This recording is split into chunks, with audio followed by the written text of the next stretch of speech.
telling you briefly about Transcendental Meditation, demystify it a bit, what it is, what it isn't, what are some of the research and benefits, and how I think actually it's the very basis of any successful efforts to biohack yourself. But let me start with a simple question. Shout out, where are you physically when you get your good ideas? Where are you? In a bathroom. In a bathroom, in nature, yes, of course. Running. In the flow. Anywhere but probably at work or with a problem right in front of you, in front of a PC screen. And I want to talk to you about a method that allows you to move even further away from your preoccupations to actually come up with creative solutions. It's obviously a very young, handsome, muscular, tan guy, clearly my Hollywood body double. He's there because that's the kind of place where the eureka experience happens. Now, I start this by saying that I cannot therefore honestly say I'm delighted to be speaking at a Biohacking Congress for the first time, and I hope you'll have got some great inspiration at the end of this brief talk.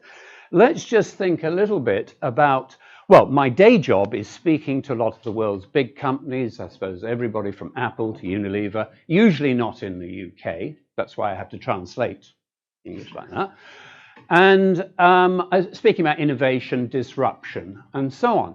And I love this small example of a company of Indian plumbers in South London. It goes like this. You tried the cowboys, now try the Indians. How wonderful.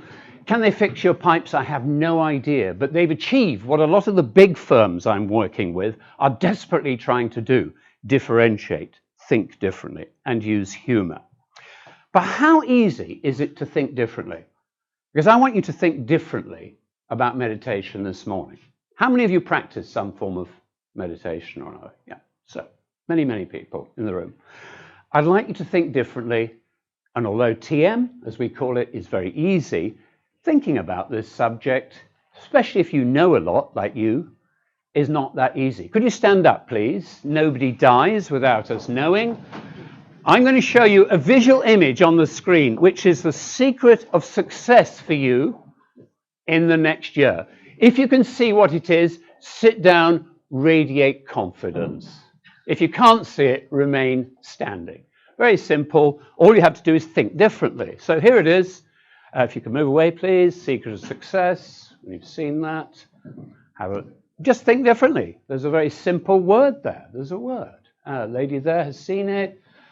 I have to tell you all that the record time for not getting this is 8 hours. That is not going to be a very boring day. What are you seeing? You sat down. Most people do sit down. Don't be the last. Come and see me later.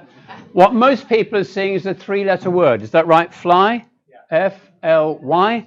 What's thinking differently about that? Born again experience over here is that what is usually in the foreground, thinking as usual, is the black. We turn it inside out. Now it's white on black. Okay. Now, this is a metaphor for what we're going to be looking at, because I think the important word here is transcending, not meditation. You sit comfortably in a chair, 15-20 minutes twice a day. There's no chanting. If you can sit in full lotus, that's wonderful, but you don't have to. Just sit. And what happens is you're taught a sound, a mantra, but much more importantly, how to think that effortlessly. The effect of that is to settle to quieter and quieter levels of thought until eventually you transcend. How's my English, by the way? Not too bad? Not too bad. Okay, right. You transcend, you literally go beyond thinking, and you arrive at an inner source of thought, a state of great stillness. Whatever's been going on in your day, you experience that bliss. English people don't get bliss, we get it's quite good. Very pleasurable experience. And when you come out of meditation, then the mind is infused or charged with those qualities found at deeper levels of rest. Much clearer thinking, more energetic. Emotional worries seem to just get dissolved. I think of it as a sanctuary of stillness that I go to twice a day, but the effects carry over. I don't believe the effects carry over, just like I don't believe brushing my teeth does my teeth good.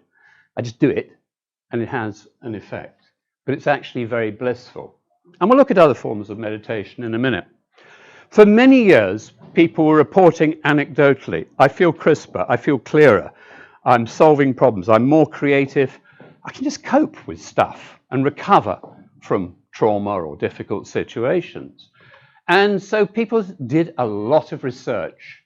There are over 400 peer-reviewed published studies on TM in all the world's great journals, from Lancet to Journal of Neurophysiology to Nature to wherever. And this is a summary of some of the research that shows when your eyes are closed, the brain is not very coordinated. This is actually not just a schematic. This is based on actual EEG research. These are the points where the little electrodes are placed. Strong line means a strong connection. In other words, there's a neurophysiological counterpart to people's anecdotal experience of feeling mentally clearer, more creative, more relaxed.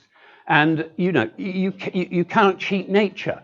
If your brain, you could measure a very stressed brain, or you could measure a very creative, relaxed brain. But it's not a state of just being relaxation. It's a state where the coherence of the brain, that's the key word, particularly in EEG signature called alpha, spreads across the front, the back of the brain, the sides of the brain as well. And of course, the body, I don't need to say to this group how intimately connected mind and body are. What happens from every measure you take of stress, this is like that word I showed you, inside out, a complete reversal. Plasma lactate, the amount of metabolic rate, the amount of breath, oxygen you use goes down radically. So much so, an early researcher said, these people should be dead because they're not breathing. Well, no, they were very alive.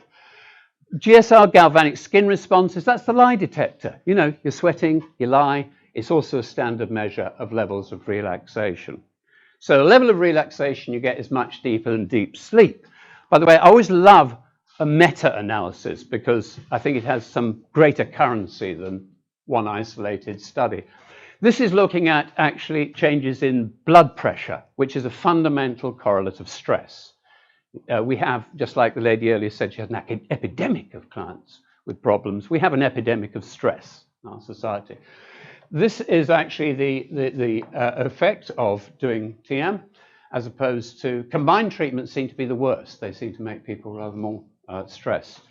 And blood pressure is a fantastic denoter of general health.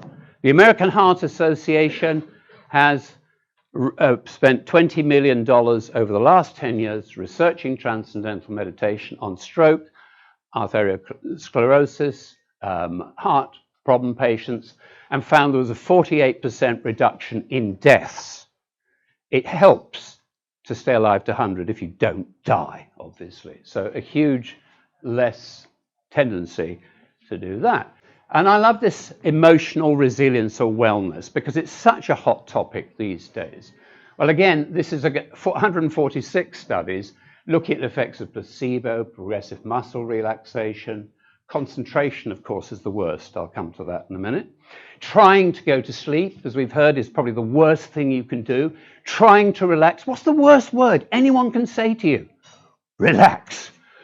God, you feel tense, immediately, because it's cerebral. It's up there. Now, that's a quick greatest hits of some of the research on mind-body.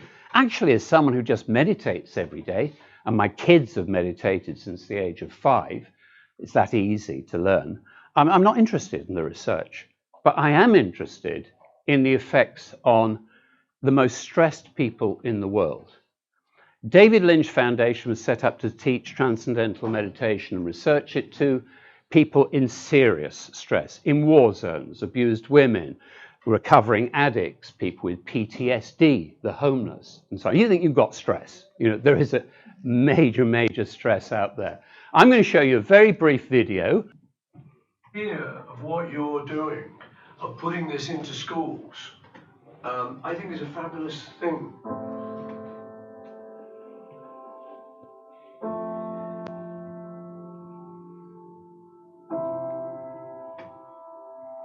Before, I held everything in, and when I couldn't take it anymore, I took it out on somebody else. Now, it just goes away now. I feel like all the stress is just leaving my body, all the situation problems are just clearing out. I got more concentration, I social better, everything just like 2 times better basically.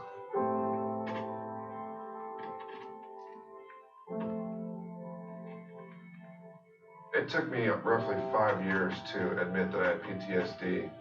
Transcendental meditation has taken the stress out of my life. It has made me relax. The anger's gone. Just because you can't see a wound doesn't mean it's not there. To know that something as small of a concept of 20 minutes twice a day can make me feel like I feel now, that's a gift that you can't buy. Within 90 days, I was off all the anxiety pills, antidepressants, the pain medication. You don't have to suffer anymore. There's a better way. I didn't know I had post-traumatic stress. The first experience meditating with TM, my body got a chance to just really relax. And my self-esteem is a lot better than it's ever been in my entire life. When I started meditating, it changed my demeanor. I really felt like it changed the dynamics for me, the way I responded or interacted with people. And also not sitting like this, sitting like this, because I got rest. I went through a really dark time in my life where I didn't want to wake up in the morning at all. Now when I wake up in the morning, I feel happy, I feel blessed. Meditation has significantly helped my recovery, and I think it should be taught in every rehab facility there is. Transcendental meditation is the only proven form of meditation to reduce blood pressure.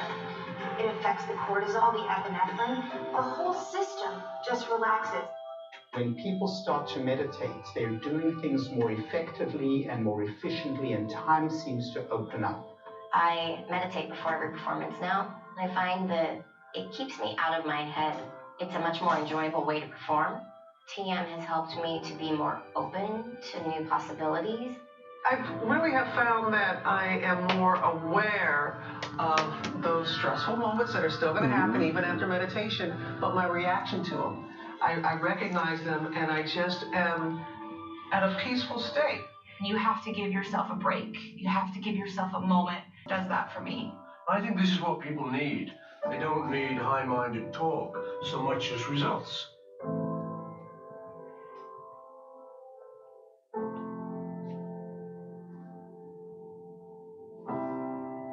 Real change for the good truly begins within. Does everyone know who David Lynch is? Yeah. And he has been meditating himself, doing TM for 45 years, never missed it. Can you imagine being on the craziness of a Hollywood film set or whatever? And it was that's why he set up this foundation and got a lot of his friends. But the big deal is the ordinary stress people we're teaching. We've taught 1 million children around the world in the last 10 years. 1 million. Children from abused homes, inner city schools. I support a school in Thailand, which is amazing. Just finished by saying something that David Lynch said I thought was great. Ideas are like fish. If you want to catch the little fish, shallow water, surface of the mind. Down deep, the fish are more powerful and more pure, abstract and beautiful. And I think it's a very powerful thing for me. I've met so many people in the creative professions who are practicing TM because they just say, that's what restores me and allows me to get my ideas. Last thought, if you want to contact me or I'm around or whatever, I can tell you about those courses. I've got 2 or 3 books, as I said, to give away about TM. And I'll be around for most of the rest of the morning. So I'd like to thank Julia, by the way, practices TM as well, so you can also ask her, you see, rather than me. And the very last thing I want to say is give it a go. It's not bad. Okay, it's not bad. Thank you very much.